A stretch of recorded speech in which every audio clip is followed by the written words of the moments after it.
So what I've done is taken my old sloper because I really like the neckline on it, and I'm going to change the neckline on the new sloper to be like the old one.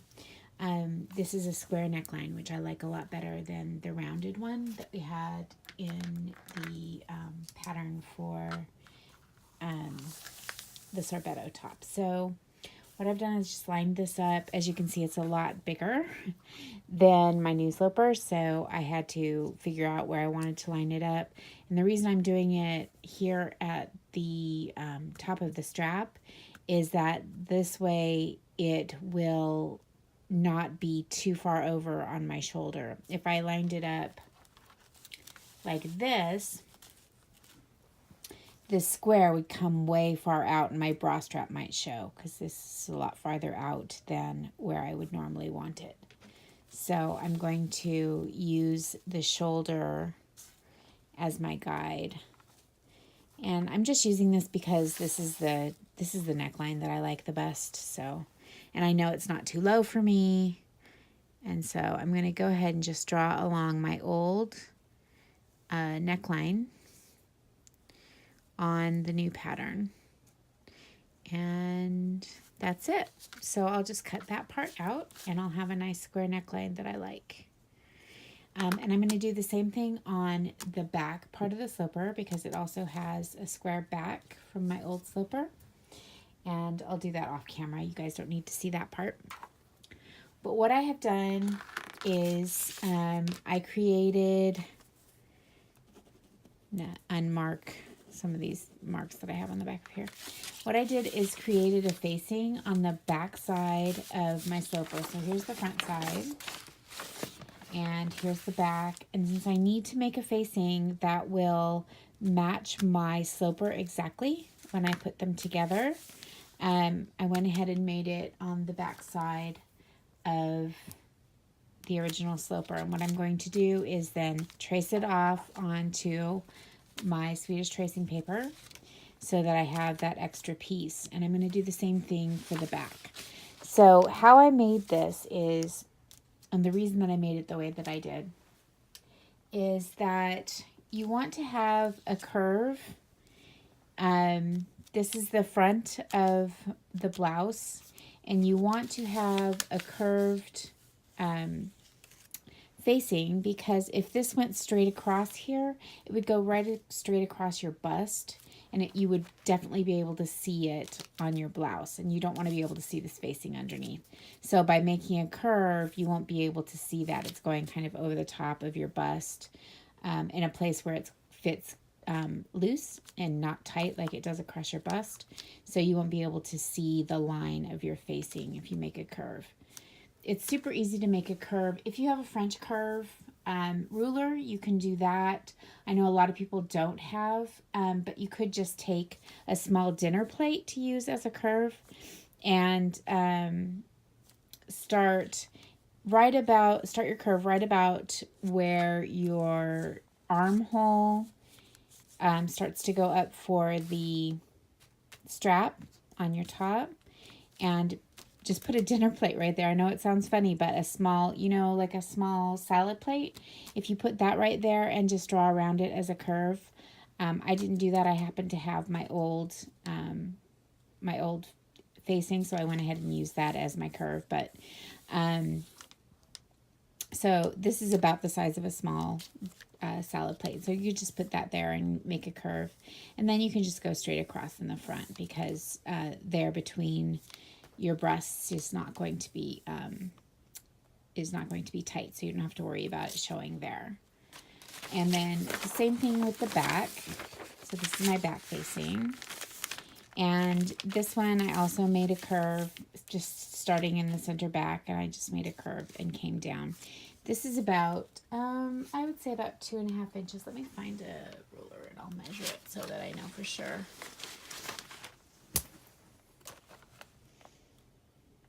Yeah, that's exactly 2.5 inches. So it comes down 2.5 inches under your arm. The facing does. And on the back facing, it is, let's see, 6.5 inches down the back where the curve starts and goes around. The front is a lot smaller than that. So again, it'll be 2.5 inches under the arm because those facings need to match up.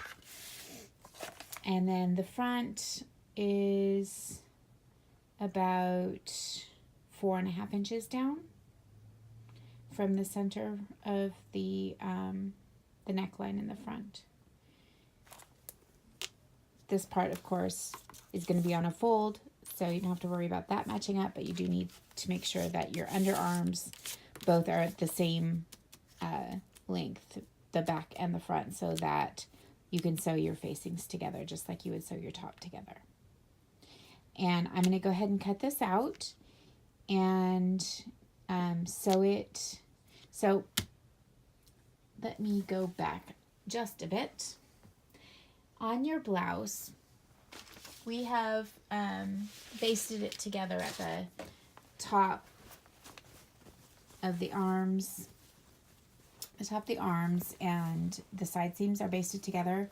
You need to take those basting stitches out because we're not going to sew these together yet.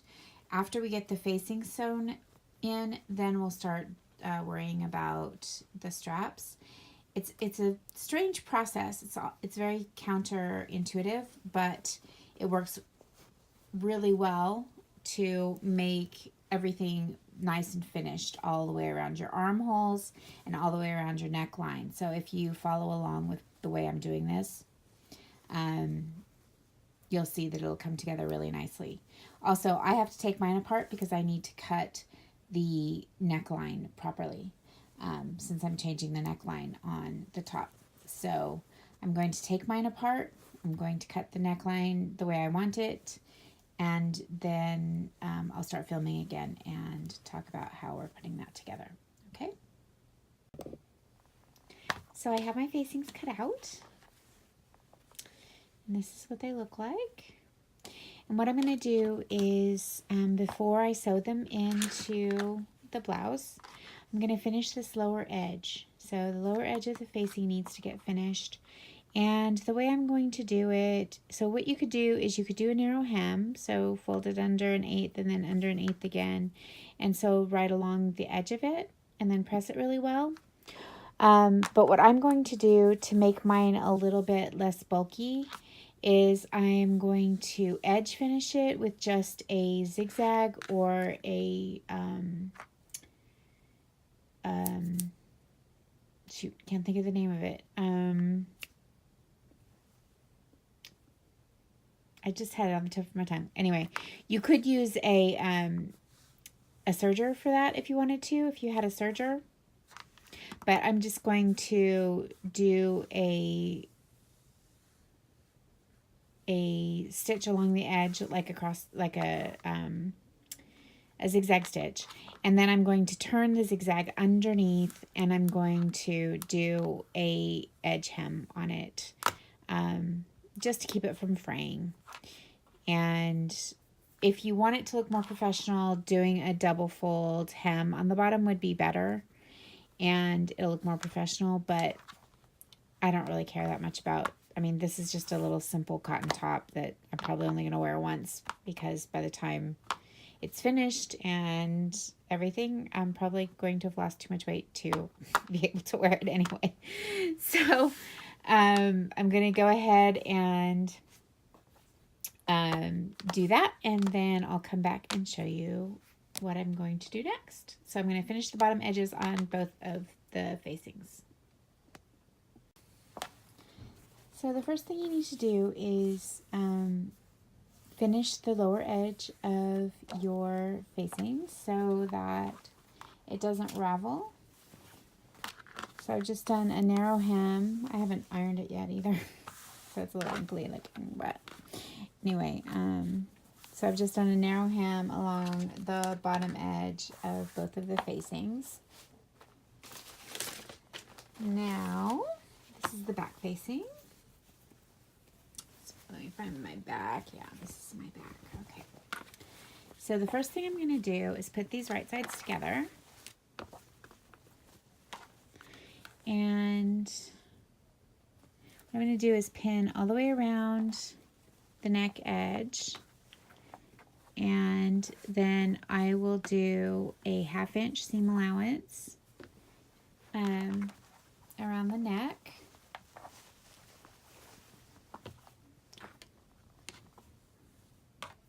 Got thread here. So I'm going to do a 1/2 inch seam allowance around the neck first, and then the same thing with the front.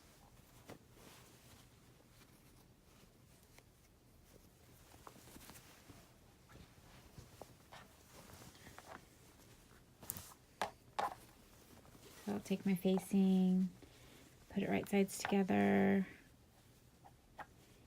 and do a 1/2 inch seam allowance around the neck edge.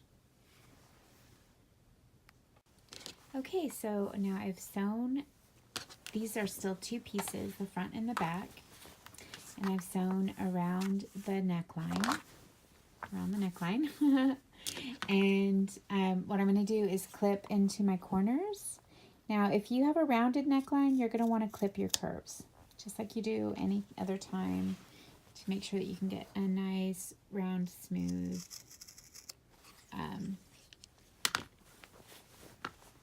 seam. So this, all I have to do is clip into the corners because I don't have any curves on this because they're square necklines. So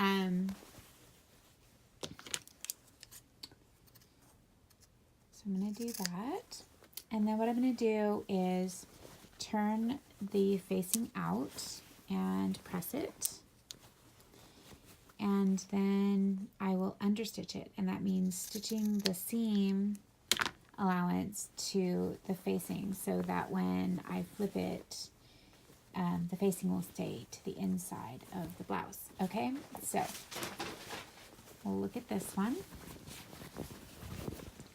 So what I'm going to do is lay this flat, and I'm going to press the facing up and the seam up so that the seam is going toward the facing. So same thing all the way around. I'm going to press it this way all the way around, and then I will sew super close to the seam line on the inside where the facing is. So I'm going to sew all around the neckline on the facing part, and that will sew the seam allowance to the facing. And then when I turn it inside the blouse, that will hold the facing down inside the blouse so that it doesn't pull up when you're wearing it. You don't want it to see your facings. So it'll help to hold them down inside like that. I'll have this cute little square neckline. And so I'm going to do that on both sides of this, and then I'll come back and show that to you, and then we'll get started on the next seam. Okay, so I have went ahead and under sewed these, and so as you can see, the stitching doesn't go through to the top because all I did was sew the seam allowance to the facing. I'm sorry I'm speaking so slow. I have a migraine headache, so I'm trying to get through this video. Anyway, so I finished this. That's the front facing, and I did the same with the back. Here's the back facing. So now what we're going to do next is we're going to sew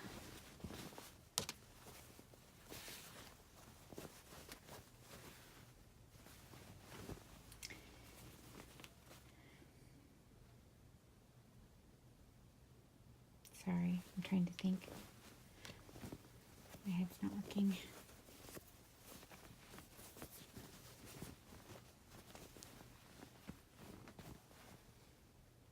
We're going to sew the facings together and the side seams together, but not together with each other. So the facings. So we'll put the two make sure that you're putting your right sides together of your fronts and your backs.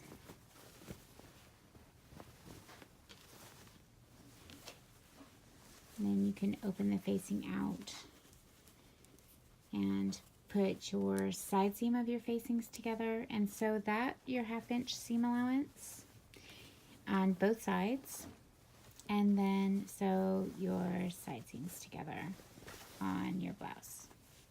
Okay, so we're just sewing the facings separately from the sides, and then I'll come back and show you what to do next. Okay, so to show you, so what I've done is sewn the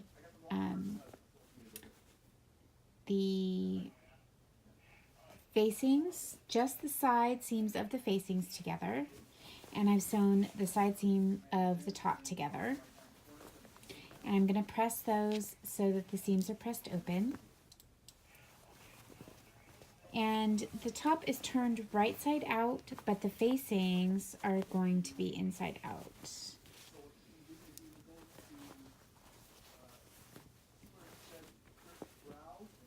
This is a little confusing. Hold on just a sec. I'm going to get it the way it's supposed to be.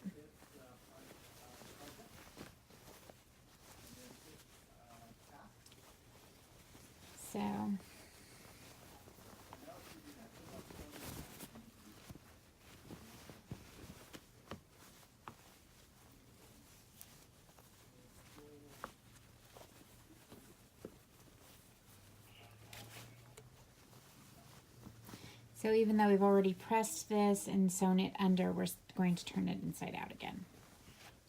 That's the way it's supposed to go, but it just makes it a little difficult to see in the video.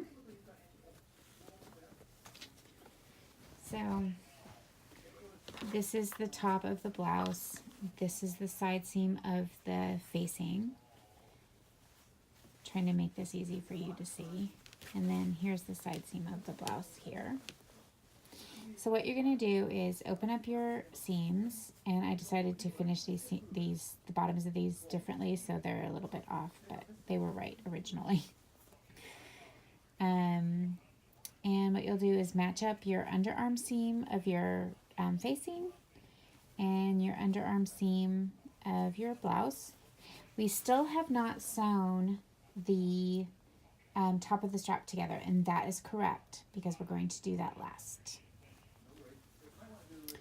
So we're going to put these two, well, not last, but we're going to do that next. So we'll put these two right sides together, the facing and the side seam, with your seams pressed open, and sew halfway up the front of the armhole so that the facings are along the edge. So halfway up the front, and then sew halfway up the back, actually maybe a little bit more than halfway. So leave about maybe 3 inches at the bottom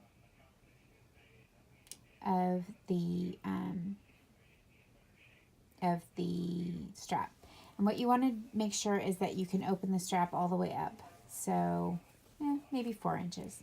So go about halfway up the front and halfway up the back, and then open your strap up and put, after you've done that seam, you're going to open your strap up, put your two pieces together and sew those together at the top of the strap. But I'm going to go ahead and do the underarm seam first, and then I'll come back and show you what to do next because it gets a little confusing if I get a step ahead. So be right back. Okay, so I have sewn the underarm seam. So I've sewn from the underarm, actually I started at the middle of the armhole, and as you can see I still haven't sewn the top of the straps together. So I've sewn them from the middle of the armhole all the way around underneath and all the way up halfway to the middle of the strap on the back side. And I did the same thing on the other side. So now what I'm going to do is turn these out through the strap so that everything is right side out.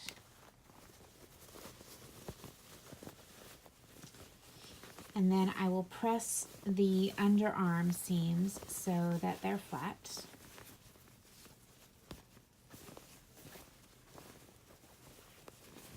Oh, clip your curves first. I didn't do that, but I will do that after I tell you what I'm going to do next.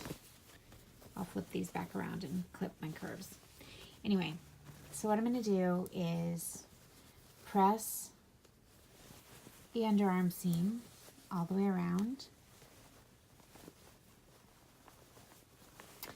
And when I get to this part that's open for the top, I'm going to press it under the amount of this seam allowance so that it's nice and straight, just like that. So I'm pressing under that seam allowance. And then after I press it, I'm going to open up these to the tops of the straps, like this. Make sure that it's straight and I have the facing together with the facing and not the actual blouse. And then I'm going to sew that top of the shoulder seam. I'm going to match up these two seams and sew the top of the shoulder seam. And once that's done, when I pull this out, the whole thing will be sewn together. You'll have just this open edge where the seam allowances have been pressed under. And what you'll do is put those two seam allowances together and sew them.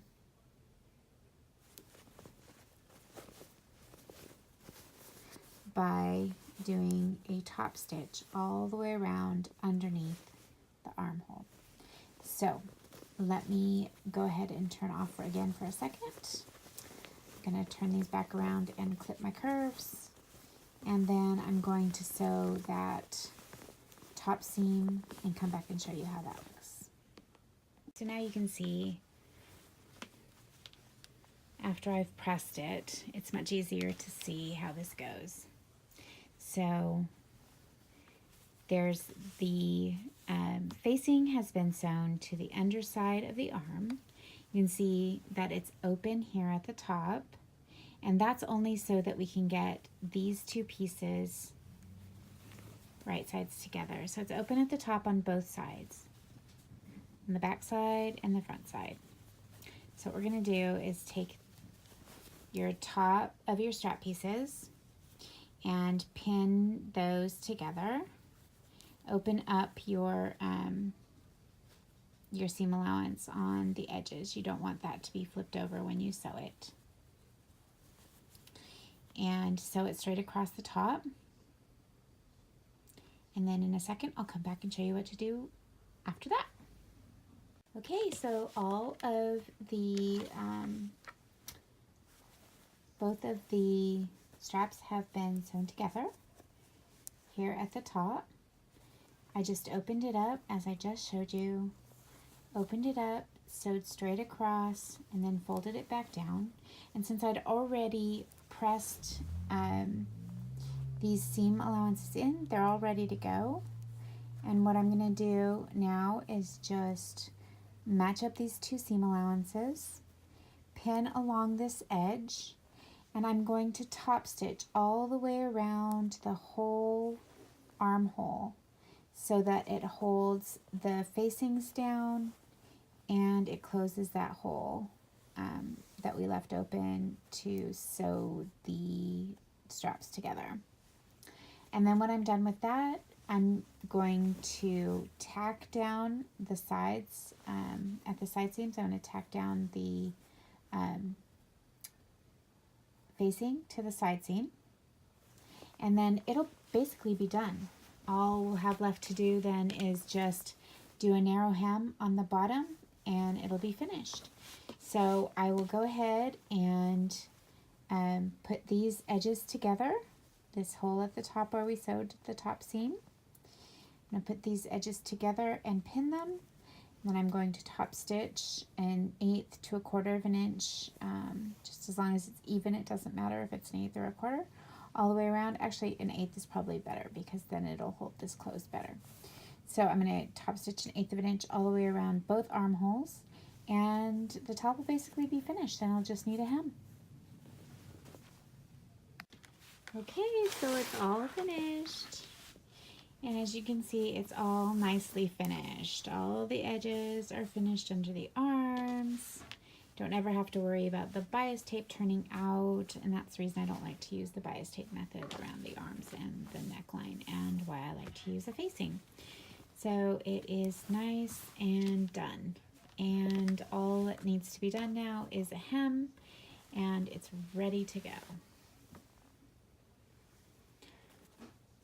And I will also tack down the facing underneath the arms so that it doesn't come up. Other than that, all finished, and I think it's really cute, so I'm excited to wear it. I'll get a picture for you here in a second.